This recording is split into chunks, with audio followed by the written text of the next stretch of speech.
Lectrice sauvage. Lectrice sauvage. Lecture sauvage. Une lectrice boulimique. Carnivore peut-être. J'adore toucher les livres. Stay wild, keep reading.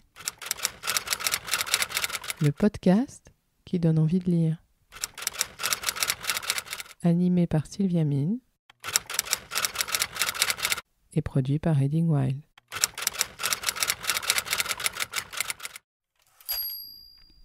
Alors Sarah Chiche, bonjour. Bonjour. Je suis très contente de vous retrouver ici.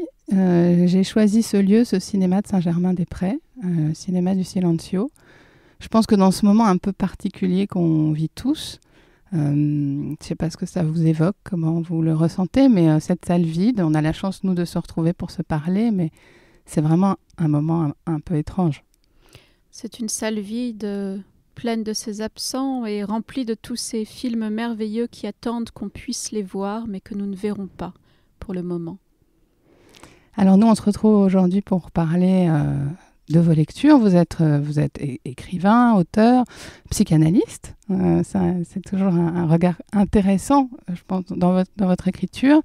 Vous avez publié Les Enténébrés, Saturne, magnifique Saturne, deux pépites et trésors de lecture. Mais aujourd'hui, on va parler de la lectrice que vous êtes. Alors, il y a une question rituelle dans Stay Wild Keep Reading, c'est Sarah Chiche, quelle lectrice êtes-vous ?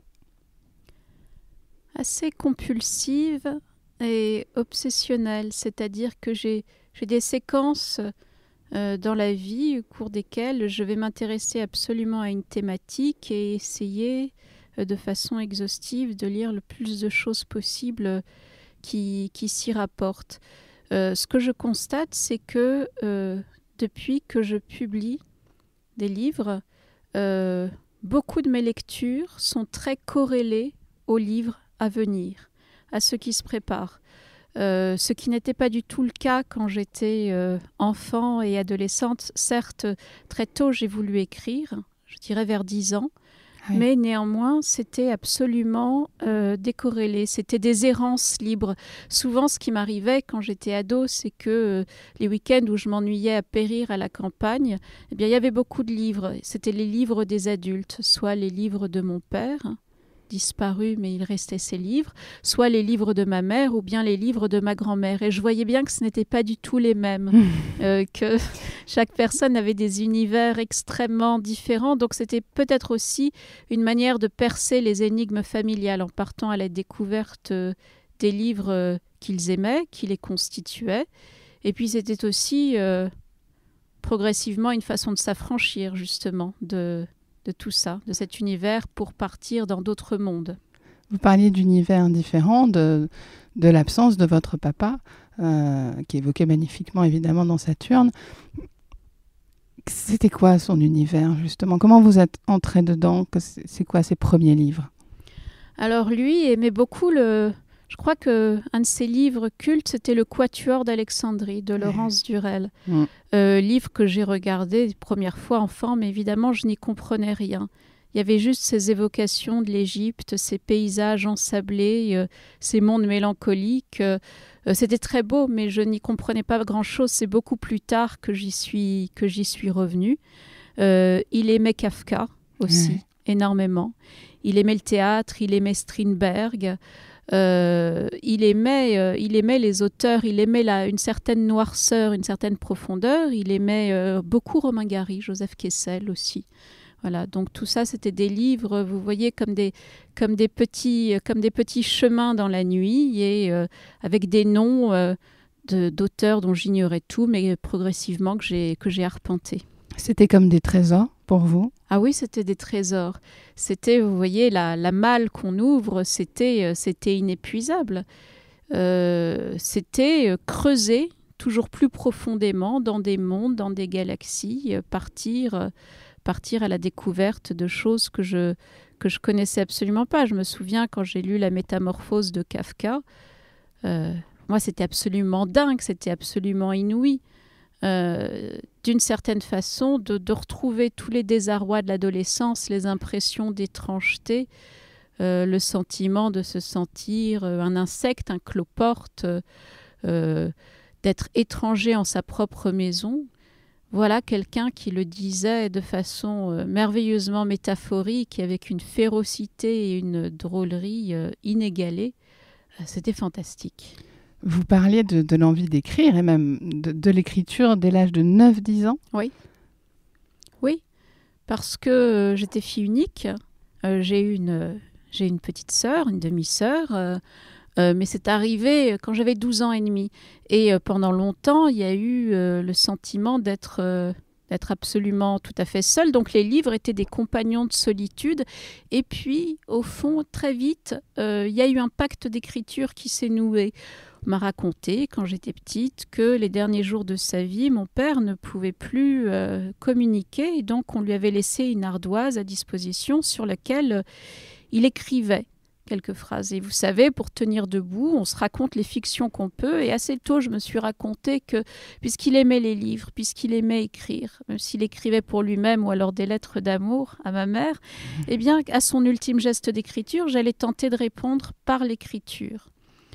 Et donc, voilà, c'est une promesse d'enfant, promesse formulée nuit après nuit, et promesse que j'essaye d'accomplir. Oui, donc c'est venu extrêmement tôt, aussi avec l'envie de ce sentiment d'étrangeté au monde, et puis aussi le sentiment d'assister en permanence à un grand théâtre. Je voyais les autres comme des personnages qui montaient sur la scène en permanence, s'y produisaient toutes sortes de choses. C'était le grand théâtre des adultes, avec ces moments comiques, cocasses, absurdes, douloureux aussi. J'avais envie de raconter tout cela. J'avais envie de peindre tout cela. Mais je suis une très très mauvaise dessinatrice, donc je me suis dit que ce serait par les mots. Pour notre plus grand bonheur. L'écriture est un lieu de refuge, on peut le dire pour vous. Est-ce que la lecture, ça a commencé à quel âge la lecture? Parce que l'écriture c'est très précoce quand même. Est-ce que pour la lecture vous avez été précoce aussi? La lecture, c'est grâce à ma mère. Je la voyais beaucoup lire, et puis je me souviens, petite, un jour, je l'ai vue absolument ravagée et ravie par quelque chose qu'elle lisait. Et c'était Les Noces barbares de Jan Kefelec. J'ai jamais oublié l'impression que cette lecture causait sur son visage. Et elle me disait que voilà, ça permettait de vivre des choses plus grandes que soi. Donc assez tôt aussi, peut-être aussi sans doute parce que pendant que je lisais, eh ben elle pourrait être tranquille. Donc elle y voyait sans doute aussi un intérêt égoïste, mais elle a rudement bien fait. Eh ben elle m'a mis des livres dans les mains et ma grand-mère paternelle aussi. Mais elle m'offrait plutôt des ouvrages historiques. Et donc, j'ai commencé à lire, à arpenter des mondes, je dirais au moment de la prépuberté. Oui, c'est-à-dire, il y a vraiment eu un tournant s'agissant de la lecture, vers 10-11 ans. Il y a eu ce livre, Le pays où l'on n'arrive jamais, d'André Dautel, que j'ai lu, à la campagne également. Et là, je crois que c'est le premier livre où m'a été donné très fortement la certitude que grâce à la lecture, on pouvait voir plus grand que soi, s'évader, partir à la rencontre de choses dont on était absolument ignorant, rencontrer des personnages. Je me suis extrêmement attachée à ce petit garçon qui est décrit dans Le pays où l'on n'arrive jamais, sa quête, sa solitude, ses fugues, sa fuite. Il court à la recherche de quelque chose qui n'atteindra peut-être jamais. C'est absolument génial quand on lit. En fait, c'est comme un rêve, vous voyez. Quand on rêve, on est un petit peu tous les personnages du rêve. Et dans la lecture, on peut être tous les personnages et en même temps, c'est la rencontre avec l'altérité, avec des choses, des personnages qui nous sont tout à fait dissemblables. Et c'est un truc assez merveilleux. Vous parlez de rêve pour la lecture, vous évoquiez la réalité des adultes comme un grand théâtre. Est-ce que ça se mélangeait dans votre imaginaire déjà, tout ça, ces personnages? Ça se mettait au même niveau? Je crois qu'assez tôt, j'ai vu les personnes comme des personnages. Oui. Oui, très tôt. C'était sans doute pauvre recours, vous voyez, par les moyens du bord, pour garder la plus grande distance face à certaines choses que je pouvais voir, que je pouvais observer, mais sans doute aussi parce qu'il y avait ce goût pour l'observation. Pour l'observation des autres. Et puis oui, très très tôt, je me suis vraiment intéressée. Si je dis la matière humaine, ça a l'air un petit peu objectivant et glaçant, mais je crois que la façon, la fabrique des êtres, c'est-à-dire pourquoi est-ce que les gens étaient comme ça? Pourquoi est-ce qu'ils parlaient comme ça? Pourquoi est-ce qu'ils agissaient comme ça? Qu'est-ce qui faisait qu'ils se comportaient de telle ou telle manière? Donc essayer de comprendre, essayer de comprendre autrui, très tôt. Les livres, du coup, vous donnez des clés pour comprendre autrui. C'est les premiers livres qui vous ont vraiment donné des clés pour comprendre le monde. Alors, je me souviens que j'ai parlé de la métamorphose de Kafka. J'ai parlé du pays où l'on n'arrive jamais d'André Dhôtel. Marguerite Duras, dans l'adolescence, a joué un très très grand rôle, notamment Barrage contre le Pacifique, parce qu'il y avait là un monde. C'était à la fois le désespoir d'une fille qui ne pourrait pas sauver sa mère d'un ravage dans lequel elle s'abîmait. C'était aussi les différences de classe, c'était le monde de la colonisation, c'était la différence de traitement entre ceux que l'on appelait les indigènes et les colons. C'était aussi la façon dont on traitait une femme à cette époque. C'était tout cela ensemble, écrit dans une langue superbe. Je crois que oui, c'est un des premiers livres qui m'a fait comprendre quelque chose du monde.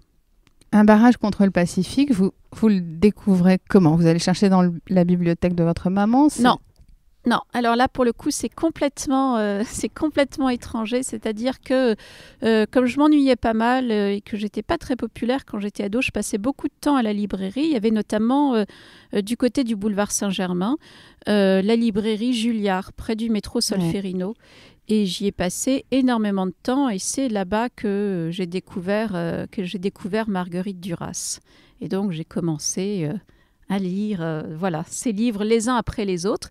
Et puis, à l'époque, alors ça c'était plutôt au début des années 90, une de mes amies avait passé un casting pour jouer dans L'Amant. Elle n'a pas été retenue, mais en tout cas, ça avait causé dans notre entourage de lycéens une vive émotion. Et puis, on était allé voir entre amis le film, qui est assez loin du livre, et beaucoup plus sentimentaliste et un peu niais, j'ai trouvé. Mais en tout cas, donc Duras est venu par la lecture, mais très loin, pour le coup, très loin de la maison familiale à l'adolescence. Il y a aussi eu des moments, des livres qu'on m'interdisait de lire parce que c'était trop tôt, parce que c'était trop sexuel, parce que c'était trop licencieux. C'est comme ça que j'ai découvert le très controversé aujourd'hui Lolita de Nabokov. Je l'avais acheté une première fois et puis ma mère, l'ayant trouvé, l'avait jeté. Ah oui. Voilà. Et donc, ça ne m'a pas empêché d'aller à la librairie Gallimard, cette fois, quelques semaines plus tard, je me souviens d'aller au sous-sol et de demander très timidement est-ce que vous avez Lolita de Nabokov et voilà, à cette époque, je n'avais pas compris la dimension tout à fait métaphorique du propos et que, à travers le personnage de Lolita, c'était aussi le Nouveau Monde et une certaine inculture américaine que Nabokov raillait, qui avait tout un jeu absolument dingue, d'une érudition vertigineuse sur la langue. Et puis, il y avait aussi les ouvrages de Sade qui étaient chez mes parents, mais auxquels je n'avais absolument pas le droit d'accéder. C'était pas le droit ou ils étaient vraiment... Ils étaient planqués tout en haut, comme ça, mais il suffit qu'on dérobe l'objet et qu'on vous dise c'est interdit pour avoir évidemment envie d'y aller. Et alors là, je me souviens quand même de lectures où, évidemment, l'excès de tout ce qui était nommé là était très troublant, mais aussi d'un grand ennui et d'un très très grand écœurement au fur et à mesure de la lecture. Plus tard, j'ai compris que c'était la dimension perverse de ce genre de lecture, où ce qui était visé, justement, c'était de produire un très grand ennui chez le lecteur, pour, au moment où il s'ennuie, balancer des considérations politiques, voilà, et produire un trouble et un vertige chez le lecteur. On parlait des Noces barbares, on parlait de Marguerite Duras. Il y a un point qui relie peut-être ces deux univers, c'est l'amour fou. Enfin, moi, je le ressens comme ça. Quand on vous lit aussi, évidemment, on sent la prégnance, l'importance, la présence de cet amour fou. C'est quoi l'amour fou ? Je ne sais pas. Justement, je crois qu'il n'y a pas de définition possible pour l'amour fou. On pourrait dire, si on essayait, que c'est quelque chose qui dépasse les bornes. Vous voyez, que arrive un moment où l'on se retrouve dans un espace entièrement ouvert. C'est-à-dire que ce serait à la fois une remise absolue de soi, mais une remise dans l'autre. Le grand roman de l'amour fou, pour moi, c'est le tome 2 de L'homme sans qualité de Robert Musil. Après la mort de leur père, un frère et une sœur se retrouvent. Ils ne se sont pas vus depuis des années et entre eux, progressivement, l'évidence de l'amour. Mais ce qui est superbe dans ce livre de Musil, c'est que très vite on oublie que c'est un frère et une sœur. Ce sont juste deux êtres qui se ressemblent et se distinguent et qui vont parler pendant des centaines de pages de toutes sortes de choses. C'est-à-dire que l'amour commence par la conversation. Conversation sur la musique, conversation sur l'époque, conversation sur la différence entre sentiment et sentimentalisme. Et c'est au bout de 892 pages, je crois, qu'ils vont enfin s'embrasser. Il était temps. Et à ce moment-là s'ouvre quelque chose, c'est le sentiment du sublime. C'est-à-dire qu'ils vont tomber l'un dans l'autre, l'un pour l'autre. Et ce sentiment de dissolution de soi par l'amour et pour l'amour, et l'amour comme grâce et comme damnation, c'est quelque chose qu'on retrouve chez Duras, effectivement, et quelque chose qu'on trouve dans ce livre de Musil, oui. Le livre d'amour de Marguerite Duras que vous pourriez préférer ? J'ai aimé L'amant, quand même. Je l'ai aimé, envers et contre tout, parce que je trouvais tout de même que sur la solitude de l'adolescence, l'éveil à la sexualité et la transgression, il y avait là des choses qui me plaisaient. Et puis le désir féminin. J'ai trouvé très beau, ce livre. Alors, et puis il y a ce texte aussi dédié à Yann Andrea, L'homme atlantique. Ouais. Ça, c'est magnifique. Cette figure d'homme qui sans cesse à elle se dérobe, le désarroi, le désespoir dans lequel ça la laisse. Puis cet homme qui s'enfonce dans un lieu où il n'y a plus que l'horizon pour horizon. C'est assez magnifique, oui. Dans les grands auteurs qui comptent par leur écriture et par la passion que vous avez pour eux, Fernando Pessoa, je crois que vous avez écrit un essai.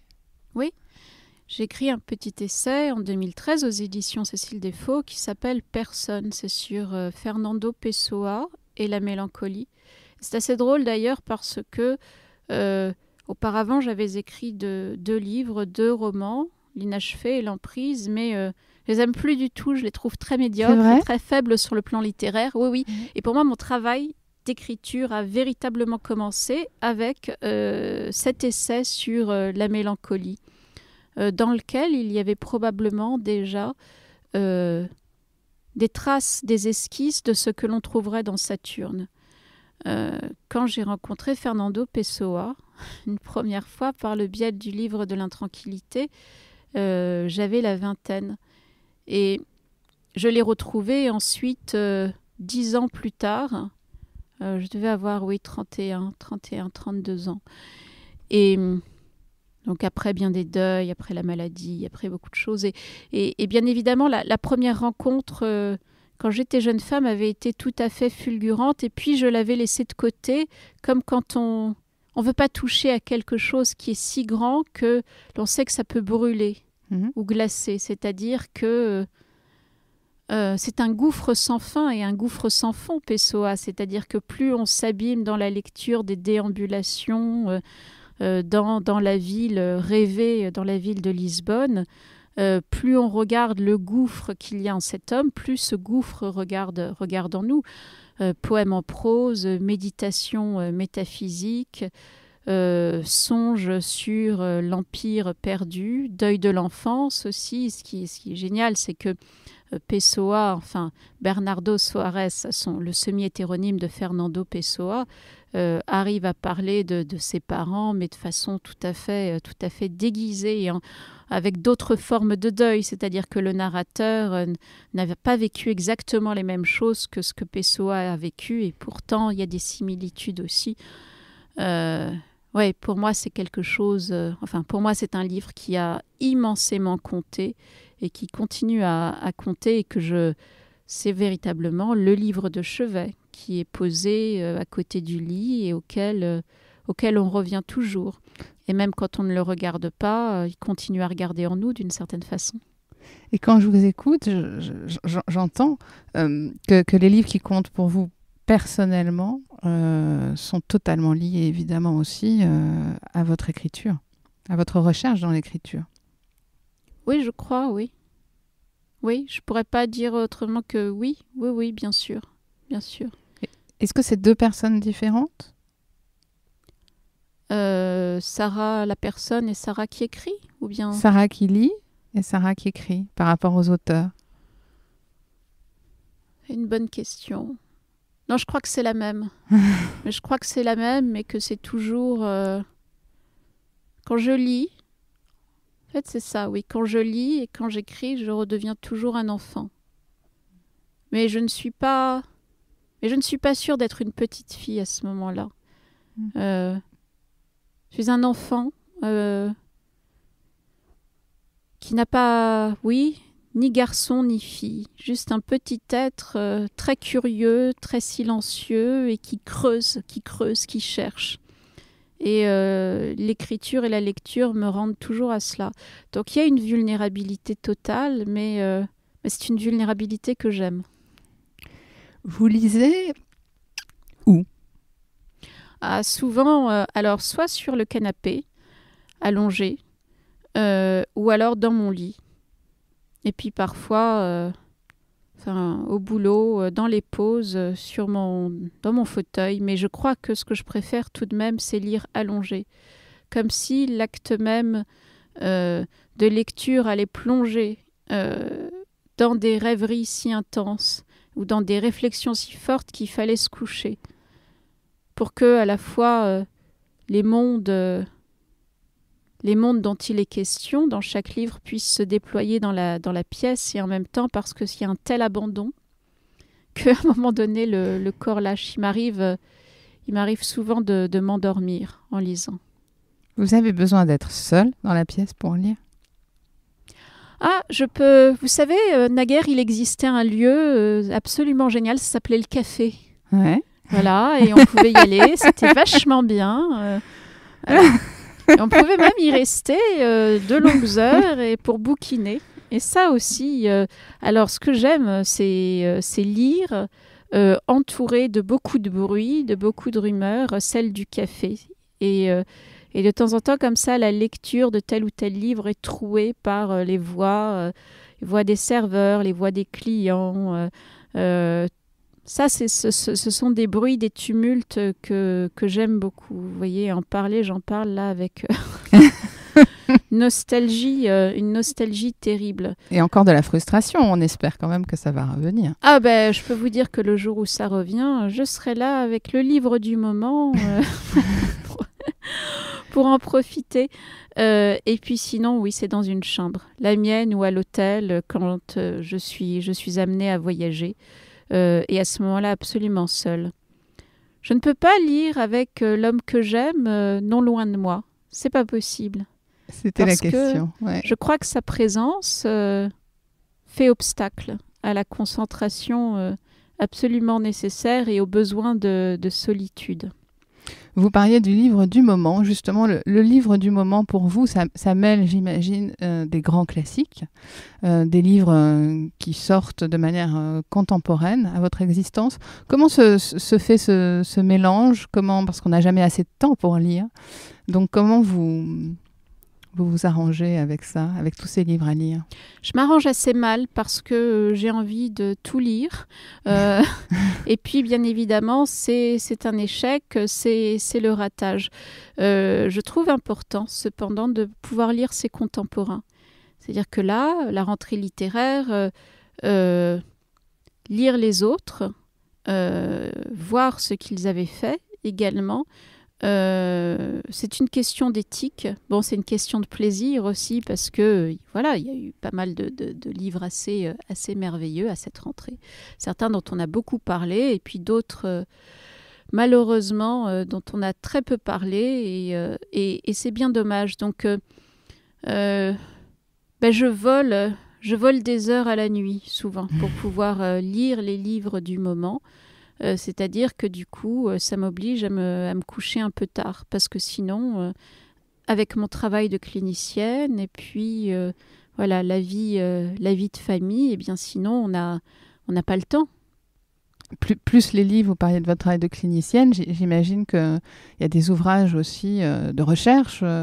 Bien sûr. Bien sûr, il y a des ouvrages de psychopathologie. Plus le temps passe aussi, plus je me remets à lire des ouvrages de médecine. Et donc tout ça dévore aussi beaucoup de temps. On n'a pas parlé de Thomas Bernhard. Non. Alors Thomas Bernhard, moi j'ai commencé à le lire assez tard, à la trentaine. Et pour moi, Thomas Bernhard, c'est la rencontre aussi avec l'Autriche. Ouais. C'est l'Autriche rêvée, c'est l'Autriche que j'aime. Jamais lu une telle férocité, une telle virtuosité dans l'ironie. Alors il y a ce livre des arbres à abattre que j'ai tellement aimé que je m'en suis inspirée dans Les Enténébrés en pastichant, et c'est tout à fait dit dans le livre, une petite scène des arbres à abattre. Des arbres à abattre, c'est l'histoire d'un type qui se trouve piégé dans un dîner auquel il n'avait absolument pas envie d'aller. Et toute la médiocrité du monde lui tombe dessus, et donc il va décrire tous les personnages de ce dîner avec une causticité, une férocité absolument inouïe. Et à un moment donné, il va se rendre compte que s'ils sont médiocres, lui aussi est tout aussi médiocre parmi les médiocres. Et c'est aussi un grand livre sur le piège social, c'est-à-dire que dès l'instant où nous avons à vivre en société, nous sommes dans la compromission. Nous sommes dans le mensonge, nous sommes dans le travestissement, c'est-à-dire que le plus beau, le plus pur et le plus intransigeant que nous avons en nous-mêmes, nous sommes obligés de l'abraser, de le cacher pour pouvoir vivre en société et avoir des comportements, comme on dit, adaptés ou normés ou acceptables. Donc, des arbres à abattre et tous les livres de Thomas Bernhard, d'une façon générale, c'est le retour de la pulsion sauvage dans la vie, dans la société. Cette pulsion sauvage, c'est la vôtre aussi. Oui. Oui, c'est une fois encore, c'est celle de l'enfant. Il y a cette phrase de Louis-René Desforêts dans Ostinato que j'aime à citer souvent, sur que jamais en lui la voix de l'enfant ne se taise. C'est-à-dire que je crois que le jour où en nous la voix de l'enfant se tait, nous sommes morts.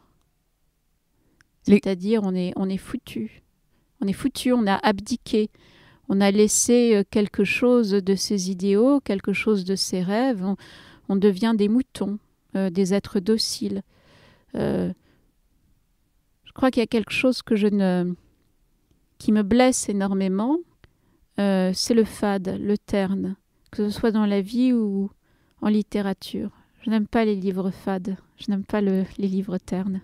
Et j'ai lu aussi que vous n'aimiez pas les livres qui finissaient bien. Non, c'est pas vrai, pas nécessairement vrai. C'est-à-dire que ça c'était une petite blague sur les fins heureuses. C'est-à-dire que nous, en tant qu'auteurs, on est parfois poussés à faire des livres avec des fins heureuses parce que le lecteur trouverait là un soulagement cathartique et que on a bien le droit. On a bien le droit d'être un peu noir, un peu sarcastique, mais point trop n'en faut. Je trouve que la littérature un peu moralisatrice, avec des bons très bons et des méchants très méchants, c'est pas trop ma tasse de thé. C'est-à-dire que tout ce qui est lu de la complexité du monde, le fait que nous sommes des êtres divisés, contradictoires, eh bien, voilà, j'ai un peu de mal avec ce genre d'ouvrage. Oui, la littérature ne se fait pas que de bons sentiments. Certainement pas. Et la littérature, je pense, c'est essentiel aujourd'hui pour continuer à conjuguer cette nuance. Oui, voilà, pardonnez-moi, c'est la nuance. Ça ne veut pas dire qu'il faut à tout prix aller dans le glauque, dans le sordide. Non, pas du tout, mais une littérature de la complexité, effectivement, de la nuance, l'équivalent en peinture. Voilà, il ne faut pas que ce soit pompier ou trop tranché comme cela. Il y a des clairs-obscurs. Il y a des clairs-obscurs dans la vie et il importe de les retrouver en littérature aussi. Parce que quand j'étais jeune, à un moment donné, j'ai travaillé à la télévision. Et voilà, c'est courte période dans une vie antérieure. Et on nous disait, ben voilà, tu as 1 minute 30 et puis il faut utiliser 200 mots de vocabulaire, sujet, verbe, complément. Ça n'a pas tenu longtemps pour moi, parce que cette façon de prendre les gens pour les cons et de leur donner à manger le monde de cette façon-là, c'était pas possible de faire récit du monde, récit des événements de cette façon-là. Ben, je trouve que voilà, la littérature, c'est pas BFM TV, quoi. Ça nous permet d'échapper à une forme de culture un peu du slogan aussi, je pense, qui est favorisée beaucoup par les réseaux sociaux, sur la réduction un peu de la phrase, comme vous le soulignez, et qui peut malheureusement amener à une réduction réelle de la pensée aussi. Oui, c'est-à-dire qu'un livre, c'est pas une punchline, hein. C'est pas voilà, c'est pas des petites pastilles, internet, certainement pas. Donc il y a le droit à la rêverie, il y a le droit à l'errance, il y a le droit à des longueurs dans des livres, à des moments où l'on se perd, où l'on dérive, où il y a des flashbacks. Oui.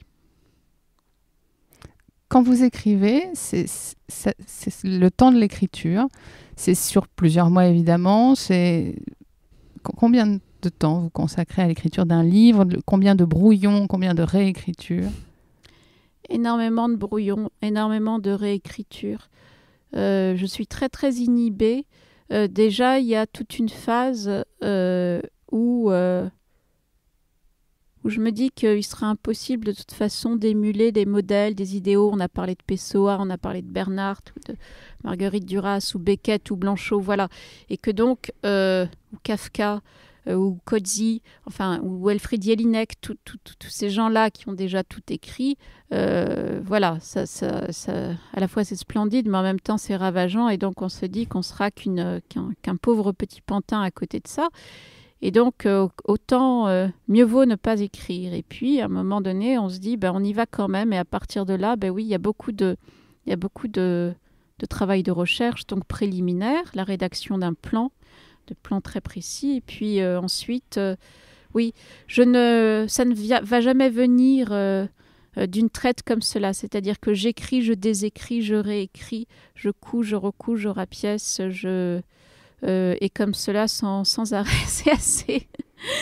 C'est assez épuisant pour mon éditeur, à qui j'envoie des dizaines de versions, voilà, avant de lui dire non, ne tiens pas compte de cette version-là, je t'envoie la version suivante dans 10 minutes, et ainsi de suite. Et puis à un moment donné, il faut bien que ça s'arrête tout de même. Mais je pièce, je rapièce, c'est très joli, c'est la table de travail, c'est l'artisanat dans le sens le plus... C'est vrai que c'est un artisanat. Et c'est vraiment au mot près, à la phrase près. On a dit que oui, mes livres, enfin, si on parle de Saturne et des Enténébrés, qui avaient une matière autobiographique, c'est vrai, je ne le nie pas. Et cependant, pour moi, si je dis que ça n'est pas autobiographique, c'est-à-dire que ces choses-là ont été liquidées et réglées depuis longtemps, depuis des dizaines d'années dans l'existence, et que maintenant, la seule chose qui compte, c'est de trouver la forme d'écriture la plus juste pour raconter ces histoires. Ainsi, oui, Ève et Harry, dans Saturne, ce ne sont plus mes parents, ce sont simplement des personnages qui sont... agit par certaines émotions, qui représentent certains archétypes, et voilà, c'est la seule chose qui compte. Saturne, je l'ai écrit vite, parce que à partir du moment où est venue la décision d'écrire, il fallait le faire vite, sinon cela aurait été intenable. Je l'ai écrit en 5 mois. Pour les Enténébrés, dont l'architecture était plus complexe, davantage sous forme de fragments et beaucoup moins narrative, en 2 ans, oui. Je sais que vous prescrivez des films parfois dans votre cabinet Oui. De psychanalyste. Est-ce qu'il vous arrive de prescrire des livres? Ah oui, ça m'arrive, oui. Ah oui. J'ai beaucoup prescrit, là, à la rentrée, Fille de Camille Laurence. Ouais. Parce que je trouve que sur la façon dont, dès la naissance, nous naissons filles et nous sommes nommées filles par la langue, par le langage, et comment on va baigner là-dedans année après année, c'est très sensible. Et puis c'est un livre dans lequel on peut retrouver les différentes stations de la vie d'une femme. Et d'où que l'on vienne, je crois qu'on peut s'identifier et que ça peut nous parler. Alors il y a des moments terribles, comme par exemple qui concernent les abus sexuels dans l'enfance, ou des années plus tard, la perte d'un enfant, la mort d'un enfant. Et puis il y a des moments absolument drôles, cocasses avec les parents, avec les hommes, ou avec sa propre fille. C'est vachement bien. Donc ce livre-là, je l'ai prescrit assez souvent. Thésée, sa vie nouvelle de Camille Toledo, grand livre de la rentrée sur le deuil, sur ce que nous faisons de nos morts et qui pose cette question terrible: qui commet le meurtre d'un homme qui se tue? Voilà. Et que deviennent aussi ceux qui restent? Parce qu'il y a ceux qui disparaissent et ceux qui restent. Et puis aussi Ce qu'il faut de nuit de Laurent Petit-Mangin. Un très très joli premier roman. C'est l'histoire d'un père et de ses 2 fils. La mère meurt et voilà, le père va assister impuissant à la dérive de son aîné. Il va le voir s'enfoncer dans la politique. Il va rejoindre des groupes fachos et puis les choses vont s'engrainer jusqu'à un drame absolument terrible. Et ça, c'est un livre que j'ai souvent conseillé aux pères, justement. Vous savez, ce moment où on comprend plus ce qui se passe chez nos enfants. Ils deviennent des étrangers. Et puis, on avait imaginé tout un tas de choses pour eux. On leur avait rêvé un destin, on leur avait rêvé un avenir. Et patatras, c'est l'altérité totale. Ils ne sont pas du tout ce que nous avions rêvé pour eux, où ils sont tout à fait différents, voire ils rejettent en bloc nos valeurs. Et bien, qu'est-ce qu'on fait? On se rend compte dans ces cas-là, et c'est ce que raconte fort bien Laurent Petit-Mangin, que l'amour ne suffit pas. On a beau aimer très fort ses enfants, c'est pas pour ça qu'on les sauvera du ravage. Quand vous prescrivez un livre, vous croyez à quel effet que peut avoir ce livre? C'est le fait de trouver justement des réponses, mieux comprendre? Je ne crois pas que ce sera forcément thérapeutique, mais disons que cela permet de trouver peut-être quelque chose que l'on n'aurait pas dit soi-même, c'est-à-dire peut le dire comme ça en séance, et puis à un moment donné, on s'enferme dans le labyrinthe de son propre moi, on n'arrive plus à sortir, et puis une voix autre qui dit les mêmes choses mais autrement peut être d'une certaine aide, d'un certain secours pour comprendre ce que l'on traverse. Ça peut aussi nous fixer face au gouffre. Ça peut nous ramener un instant à... c'est des points d'arrimage, tout de même, les livres. Voilà, c'est-à-dire que pour moi, l'écriture n'est absolument pas thérapeutique. Ça ne guérira de rien, mais je suis guérie autrement. Et voilà, c'est pas un problème. Je cherche pas à me guérir en écrivant, certainement pas. L'écriture n'est pas cathartique, mais que la lecture puisse être d'un certain secours, oui, ça je le crois profondément. Alors justement, comme on est dans les prescriptions, avant de vous écouter lire une page de livre que vous aimez, que je vous ai demandé de ramener, on a des petites questions, nous aussi, pour compléter la prescription, oui. Sarah. Alors, c'est parti, on a une petite dizaine de conseils. Le livre Pansement pour un chagrin d'amour. Ah, Anna Karénine, je trouve que cela vaccine très bien contre toute velléité de trop grand sentimentalisme. Et puis voilà, quand une femme est un peu trop tentée de mourir d'amour, voilà, Anna Karénine peut guérir de ces tentations macabres-là. Le livre antidépresseur. Je dirais Vivre de Milena Jesenska. Ce sont des chroniques qu'elle a écrites. On ne la connaît que par le biais de sa vie avec Kafka, mais c'est aussi et surtout une femme, c'était une grande intellectuelle, et puis elle écrivait dans les journaux des billets d'humeur, des trucs hyper drôles sur la vie, sur l'époque, sur la solidarité. Je recommande, c'est très beau. Le livre réparateur. Fernando Pessoa, Le livre de l'intranquillité, parce que certes, ça pose des questions métaphysiques centrales sur ce que nous sommes, comment nous disparaissons, d'où nous venons, vers quoi nous allons, mais en même temps, c'est sous forme d'une prose poétique absolument sublime, donc à beau creuser en nous, ça ne fait pas de mal, ça fait beaucoup de bien de lire ce qui nous traverse tous de façon si superbement écrite. Le livre ou l'auteur qui vous bouleverse. Bah, il y en a plein. Je dirais Marguerite Duras. Marguerite Duras en ce moment, oui. Ouais. Je reviens beaucoup à Duras. Et puis Cormac McCarthy, notamment La Route. C'est vrai qu'on est dans le roman post-apocalyptique, mais au-delà de ça, cette traversée de mondes engloutis, de mondes en calcination, un père et son fils, dans un monde qui s'effondre. Oui, en ce moment, oui, c'est celui-là auquel je repense beaucoup. Le livre pour comprendre le monde. Alors, de quel monde parle-t-on? Ouais. Est-ce que c'est 2020?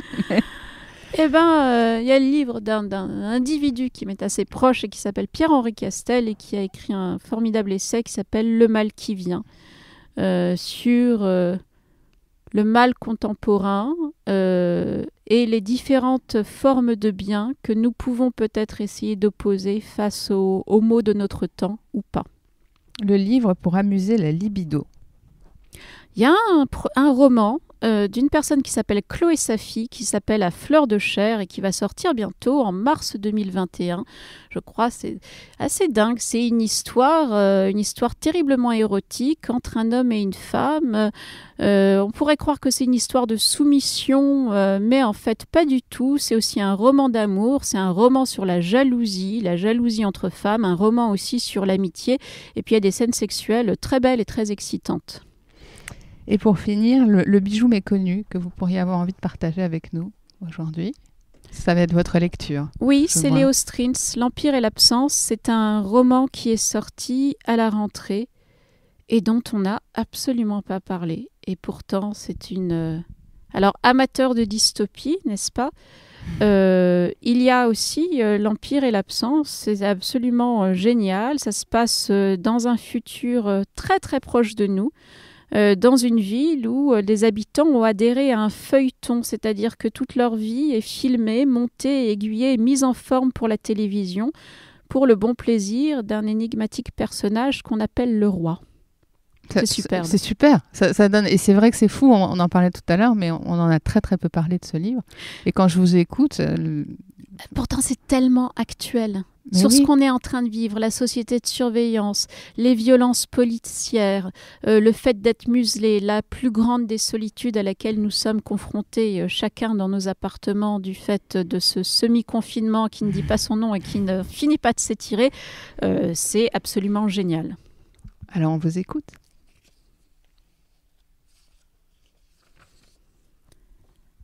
À l'homme qui retrouvera ce texte une nuit, dans la chambre. Les feuilletons personnels n'avaient jamais été aussi nombreux et à un certain niveau, ici, dans la ville narrative, ils n'avaient jamais été aussi aboutis. La nuit tombait et, comme à chaque nuit, c'était le grand travelling qui commençait. Ainsi, l'on allait d'hélicoptère en hélicoptère, entre chaque homme, entre chaque incarnation, entre chaque, non pas point de vue, car il aurait fallu être bien naïf pour ne pas avoir compris depuis le temps que le seul et véritable point de vue était celui du travelling même et de son roi, mais entre chaque élément sciemment torturé de la fresque. et cela constituait un divin montage alterné, une constellation de plans aériens où les habitants ne nécessitaient aucune présentation. Tout le monde les connaissait déjà. Les rues, souvent, portaient leur nom.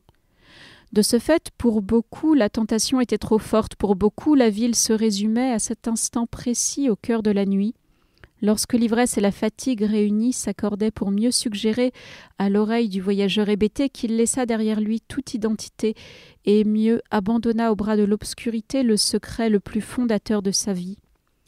Pour beaucoup, indubitablement, la ville, c'était cet instant-là, exprimé éternellement. La fin de la nuit ivre conclut sur la bise de l'être, où l'on ne songeait pas juste à vendre son âme, mais où l'on se risquait à ne même plus la retenir, parce qu'ici, plus que n'importe où ailleurs, une âme, ça se retenait, et quiconque ayant traversé au moins une fois ces terres l'avait forcément éprouvée avec chaleur et avec force. Ici, la nuit engloutissait tous les remords et les non-dits, elle était l'œuvre où le roi attendait que l'on tombe, elle était le royaume où l'on abandonnait d'être un monde, et c'était bien cela de quoi la nuit vivait, des mondes que les corps avaient fini par lâcher. Alors, on redonne le titre de cette petite merveille. L'Empire et l'absence de Léo Strins, et c'est paru chez Inculte. Super maison d'édition. Ouais. Eh ben, merci pour toutes ces belles recommandations. Et Merci puis à vous. ce moment de partage qui fait du bien et qui nous permet de nous relier, voilà, malgré tout ce qu'on traverse. C'est fondamental, oui. Merci Sarah Chiche. Merci à vous.